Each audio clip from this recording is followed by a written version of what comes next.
I, Jen Bloom, coming to you from Toronto, Canada, in State of Success. Today we're asking the question, what can we learn from America's first millionaire? Well, first of all, who is America's first millionaire? No, it's not Bill Gates, the founder of Microsoft. It's not Warren Buffett, one of the wealthiest people in the world. It's not Henry Ford, the founder of the Ford Motor Company.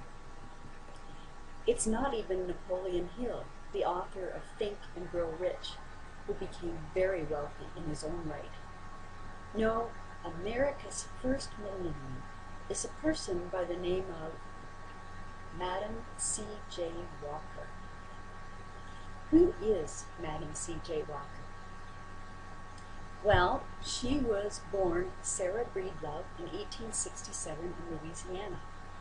She was born shortly after the Emancipation Proclamation, approximately 4 years after the proclamation.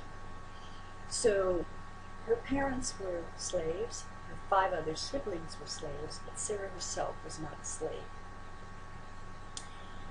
Back then, of course, conditions were very difficult. So there wasn't that much difference between going from life of slavery to non-slavery. It was virtually, you couldn't really tell the difference. Sarah's mom died when Sarah was only 5 years old, and Sarah's dad remarried, but soon after he died as well.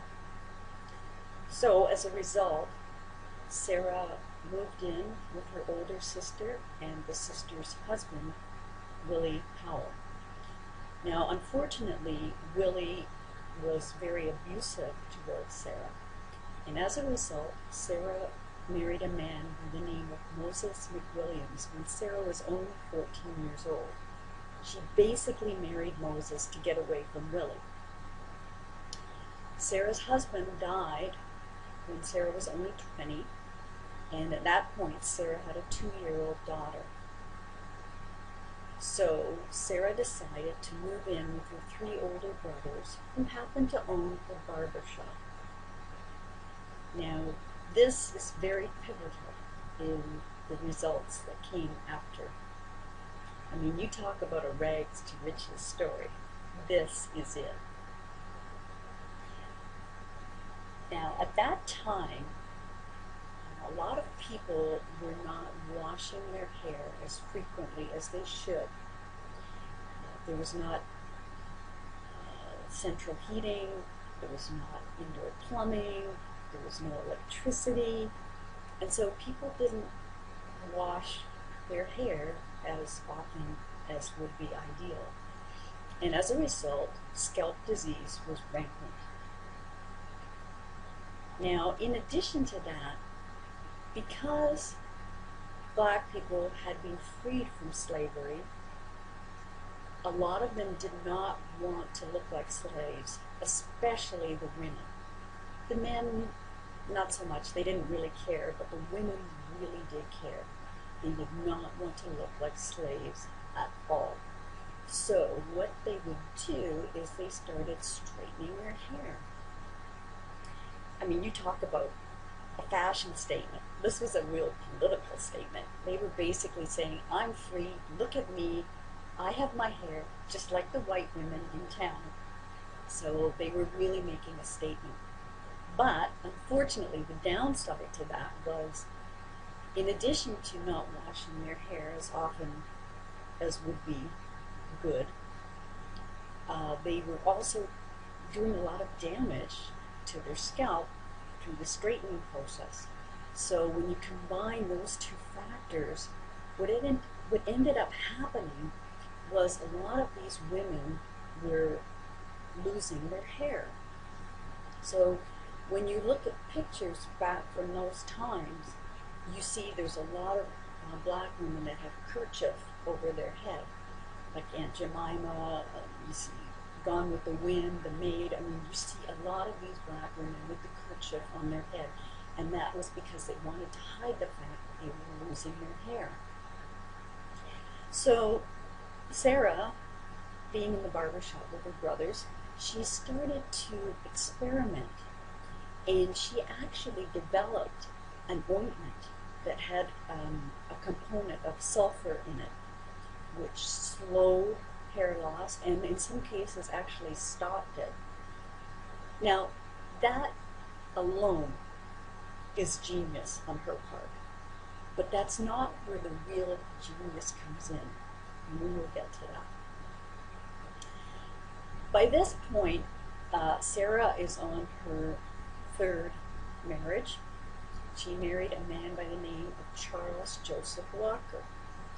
Hence, she became known as Madam C.J. Walker.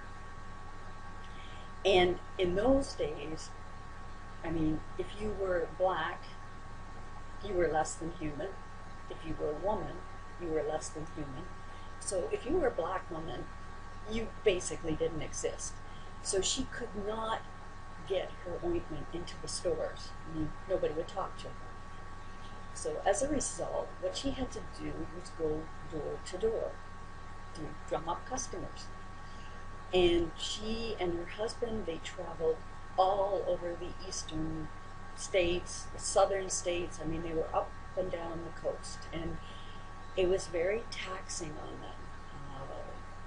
I mean, that's a lot of traveling. That's, you know, to service all these customers, and as a result, that marriage ended up in divorce. I mean, you can only imagine. I mean,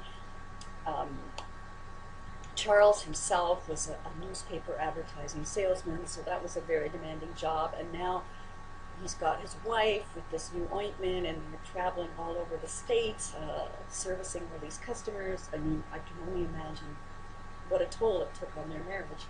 So they ended up divorcing. But what ended up happening is Sarah realized that she couldn't go on like this. I mean, this was just way too tiring. It was too demanding. And she came up with a brilliant idea. She said to her customers, listen, what I'm going to do is I will make you a part owner of the company, a distributor, if you will, and you will get the majority of that profit. And in return for me giving you that right to do this, I will just take a very small fraction of that profit. As well, anybody who you bring into the company as a part owner or a distributor, if you will, we will do the same then. What ended up happening is, well, she ended up having her own factory, and it was great because she only had to travel very infrequently to deliver these bulk orders. But the main thing is, if you think about it, back then, okay, it was frowned upon for a woman to have a job. But if you were a woman, and especially a black woman, the jobs you had were very menial. You might have been a maid, you might have been a washerwoman. I mean, something just very, like I say, very menial. Very low pay, long, crazy hours. You were just above that of a slave. You really, you know, it wasn't a very good life at all, to say the least. But what Madam C.J. Walker was offering these women was not just a job, but she was offering them their own business, their own financial freedom. I mean, yes, she did have a product. It was the ointment, and there were spin-off products with that as well. But really, the real product was financial freedom. And I mean, that was just a godsend to these women. I mean, they were just, I mean, she was freeing thousands of women. You can see a picture here of her on her New York estate with thousands of her distributors.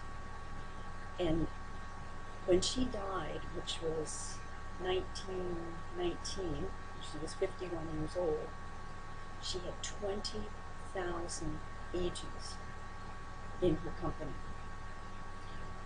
I mean, when you think of it, that's mind-boggling, because I don't care how good your product is, if you cannot market it correctly, it's not going anywhere. I mean, she couldn't get it in the stores, so she came up with this brilliant idea of empowering her customers so that they could have share in the money and the profits. And as a result, she and all these women in her organization became incredibly wealthy.